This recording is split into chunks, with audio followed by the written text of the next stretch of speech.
Radhe Radhe everyone, welcome back to my channel Pravah the flow of knowledge. आज का जो हमारा टॉपिक जो हम स्टडी करने वाले हैं वो है फेरोमोन्स।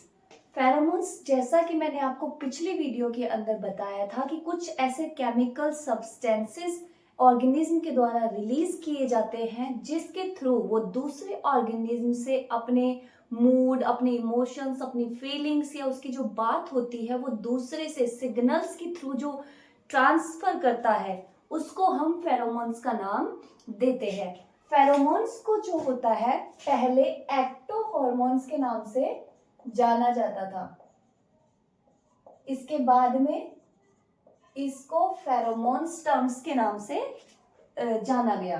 तो इसकी जो डेफिनेशन होती है वो इस टाइप से होती है: chemicals secreted by an organism that influence the behavior of other organism of the same species। मतलब एक ऑर्गेनिज्म जो एक स्पेशीज का एक ऑर्गेनिज्म होता है उसके द्वारा कुछ ऐसे केमिकल्स सीक्रेट किए जाते हैं जिसकी वजह से जो उसी स्पेशीज का दूसरा ऑर्गेनिज्म होता है उसके बिहेवियर के अंदर चेंजेस हमें देखने को मिलते हैं।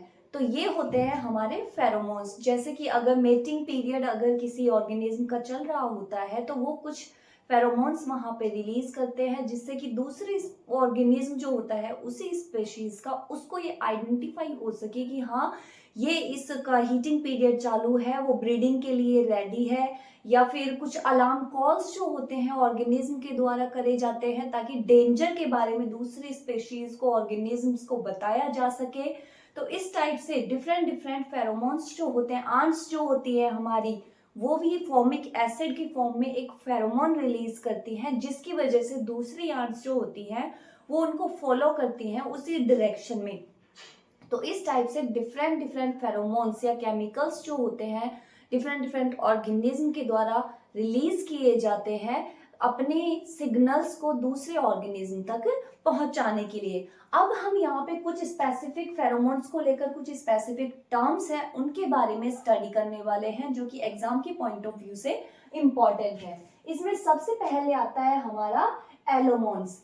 एलोमोन्स टर्म फेरोमोन्स को तब दिया जाता है जब सिर्फ जो सेंडर होता है, जो सिग्नल सेंड कर रहा है या जो फेरोमोन्स रिलीज कर रहा है, सिर्फ उसको बेनिफिट होता है, दूसरी जो स्पेशीज उसको रिसीव कर रही होती है उसको इससे किसी भी तरीके का कोई भी बेनिफिट नहीं मिलता है। उस सिचुएशन में हम उन फेरोमोन्स को क्या टर्म देते हैं?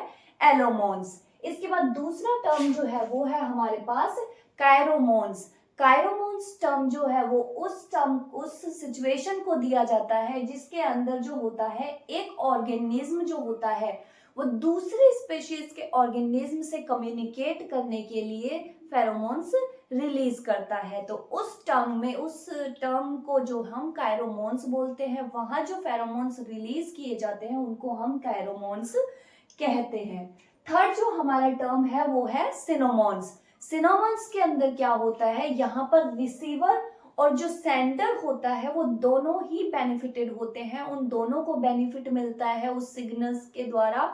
उनको दोनों में से ऐसा नहीं है कि एक को बेनिफिट मिला दूसरे को कुछ भी नहीं मिला है, दूसरे के लिए वो हार्मफुल हुआ, ऐसी सिचुएशन नहीं होती है। यहाँ पे जो फेरोमोन्स रिलीज कर रहा है जो सेंडर होता है उसके लिए भी यूजफुल या बेनिफिटेबल होता है, एंड जो दूसरा सिग्नल्स जो रिसीव करता है उसके लिए भी ये बेनिफिशियल होते हैं। तो उस फेरोमोन्स को जो टर्म दिया जाता है वो होता है सिनोमोन्स। एंड लास्ट एंड फाइनल जो हमारा टर्म है वो है नेक्रोमोन्स।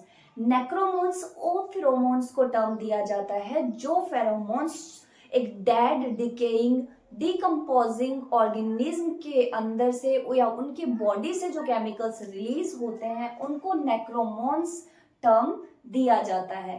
तो ये हमारे कुछ स्पेसिफिक टर्म है फेरोमोन्स को लेकर। और ये जो नेक्रोमोन्स जो कि डेड एंड डिकेइंग ऑर्गेनिज्म की बॉडी से रिलीज किया जाता है, इसके अंदर जो होता है ओलिक एंड लिनोलिक एसिड जो होता है, ओलिक एंड लिनोलेनिक एसिड का मिक्सचर जो होता है इसके फेरोमोन्स में, इसका मिक्सचर, इसका कंस्टिट्यूट जो होता है वो पाया जाता है। तो आज के वीडियो के लिए बस इतना ही। If you like my videos then please like, share and subscribe. Thank you.